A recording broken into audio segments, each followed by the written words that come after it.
संगति में रहते हैं, जो बाइबिल को अपनी बुद्धि से अनुवाद करके हमें सत्य में बढ़ने से रोकते हैं। जरा कान खोल के सुन लीजिएगा, हर बाइबिल का प्रचार करने वाला परमेश्वर का चुना हुआ नहीं है।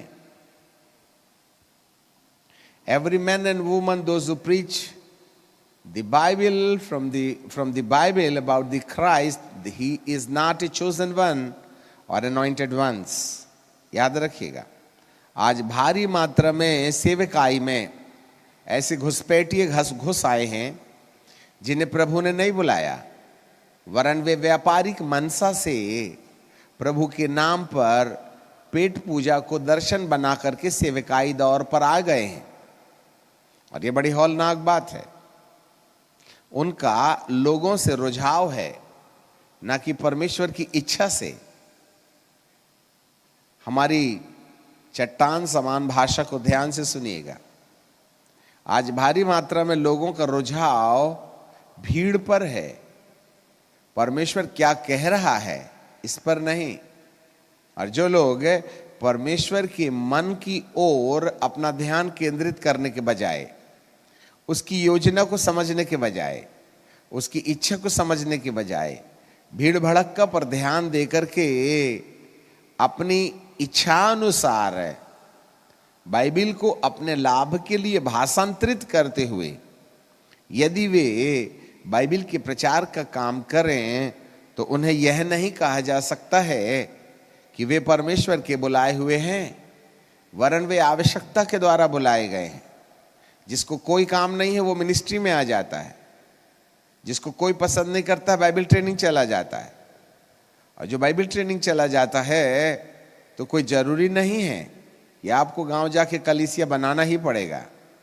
सबसे पहले आप परमेश्वर के हृदय को जानें, परमेश्वर के मन को जानें, परमेश्वर की वास्तविकता आपके जीवन के अंदर एहसास में आ जाए, तब आप उन अनुभव सहित बातों को लोगों को बताने से आप प्रभु के लिए काम करने वाले व्यक्ति बन जाएंगे। सो यहाँ पर प्रभु का पहली आज्ञा ये थी कि टेढ़ी जाति से अपने आप को बचाओ। आज की तारीख में जो नए चेले होते हैं वह हर व्यक्ति को सुनना पसंद करते हैं। और जब से लॉकडाउन क्या हो गया है, हजारों वक्ता कहीं ना कहीं यूट्यूब में, फेसबुक में क्या प्रचार कर रहे हैं उनको खुद को ही समझ में नहीं आ रहा है। और हम बड़े चाव से एक के बाद एक ऐसे वक्ताओं की ओर भी अपना ध्यान दे लेते हैं जिन्हें प्रभु ने नहीं बुलाया। वे अपनी बुद्धि की बातें कहकर आपको सही रास्ते से भटका सकते हैं।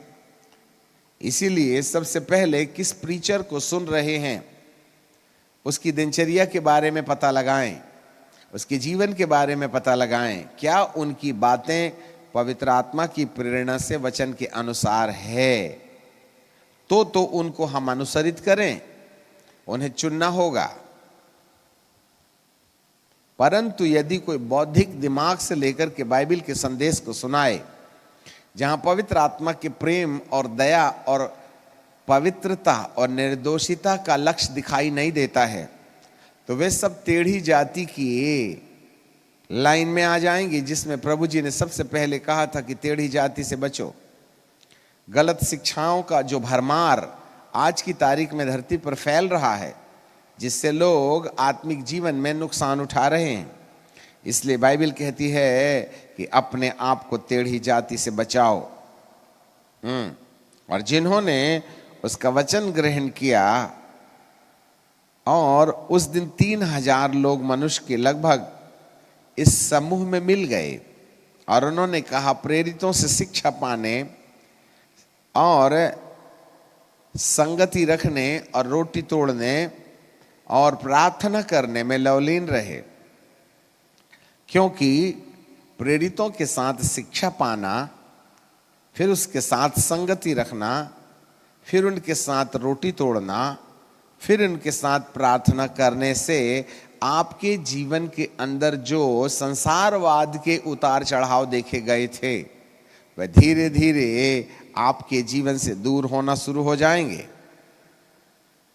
याद रखिएगा,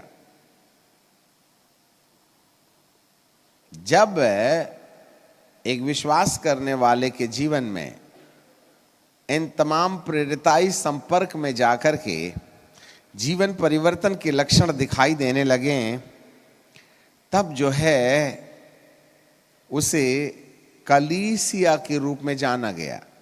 प्रेरितों की किताब और उसका 5वां अध्याय और उसका 14 पद, वहां पर लिखा है, और विश्वास करने वाले बहुतेरे स्त्री और पुरुष कलीसिया में अधिक आकर मिलते रहे। यहां पर कलीसिया शब्द इस्तेमाल किया जाता है।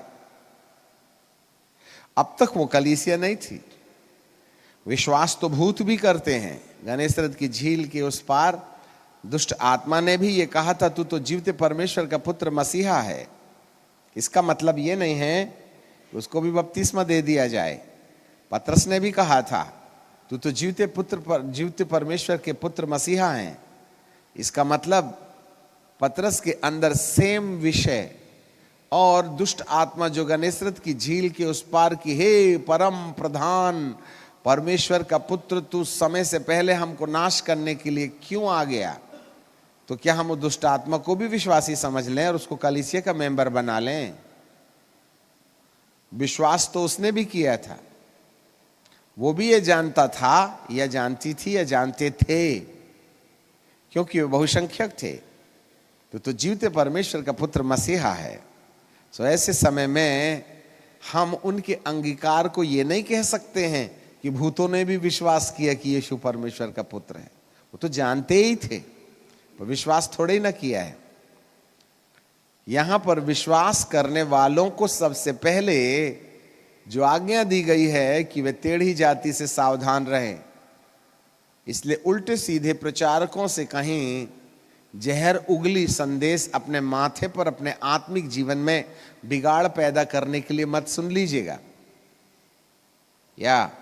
और इन दिनों में दुष्ट आत्माओं ने हमारी सैद्धांतिक बातों को खोखला कर देने के लिए कहीं ना कहीं ऐसे बिना चुने बौद्धिक लोगों को कलीसिया के अंदर जवाबदारी में वे शैतान की ओर से नियुक्त कर दिए गए हैं, जो परमेश्वर के सिद्धांत को बिगाड़ने का काम करते हैं।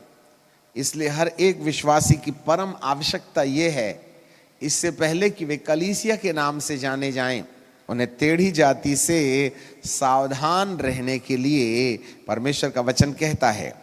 एंड देन फिर उसके बाद में दूसरी बात जो आती है वो ये है प्रेरितों से शिक्षा पाने। सब पहले हमको ये समझना होगा कि प्रेरित हमारे देश में कौन हैं जिनके पास स्पष्टता से परमेश्वर के दिल की बातें हैं। और इससे पहले वाले 15 दिनों के पावर मिनिस्ट्री में हम यही समझने का प्रयास कर रहे थे कि सारी पृथ्वी के परमेश्वर के सामने खड़े रहने वाले जो 2 अभिषिक्त पुरुष हैं, जिन्हें एलिया और मूसा के नाम से जाना जाता है, जो प्रेरित और भविष्यवक्ताई अभिषेक, जिसका सीधा संबंध परमेश्वर के नियंत्रण में होता है, उस अभिषेक के अंतर्गत होकर के परमेश्वर के दिल की बात वे लोगों के सामने रखते हैं। आज हमें नहीं मालूम आप बाइबल की बात रखते हो या परमेश्वर के दिल की बात रखते हो। Anyone can preach the gospel. आप कहीं से भी अध्याय निकाल के घंटों बकबक कर सकते हैं, परंतु कोई बैठ कर के परमेश्वर की आवाज सुने। आज मैं तमाम बाइबल के उन योद्धाओं को जो दूसरों को बाइबल में से कुछ लेकर के बता रहे हैं, उनसे मैं एक प्रश्न करना चाहते हैं, आपने कितना समय अपने परमेश्वर के चरणों में गुजार कर कि वह क्या कह रहा है उसके लिए गुजारा। आज याजक लोग, आज प्रचारक लोग, वे परमेश्वर के चरणों में ठहरते नहीं हैं।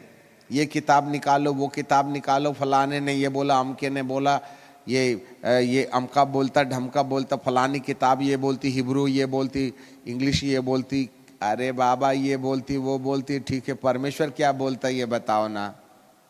तुमने तो परमेश्वर क्या बोला वो बोला ही नहीं। हिब्रू ये बोलती, अंग्रेजी ये बोलती, फलानी किताब ये बोलती है। सबको मालूम है पढ़ के किताब में क्या लिखा है। हमको तो जरूरत है आज की तारीख में परमेश्वर क्या बोल रहा है, उसका हृदय क्या है, व्हाट ही वॉन्ट्स टू से, वो क्या बोलना चाहता है, वो कैसे काम करना चाहता है। और इसके लिए तो हमको परमेश्वर के चरणों में ठहरना पड़ेगा ना। हम तो किताबों के चरणों में रहते हैं, परमेश्वर के चरणों में रहते ही नहीं। बाइबल के चरणों में रहते हैं, परमेश्वर के चरणों में तो रहते ही नहीं। हम बार बार पन्ने पलटा पलटा के नोट्स बनाते रहते हैं। इट्स गुड कि आप नोट्स बनाएं, नहीं तो आप कुछ की कुछ प्रचार कीजिएगा। नीम हकीम खतरे जान।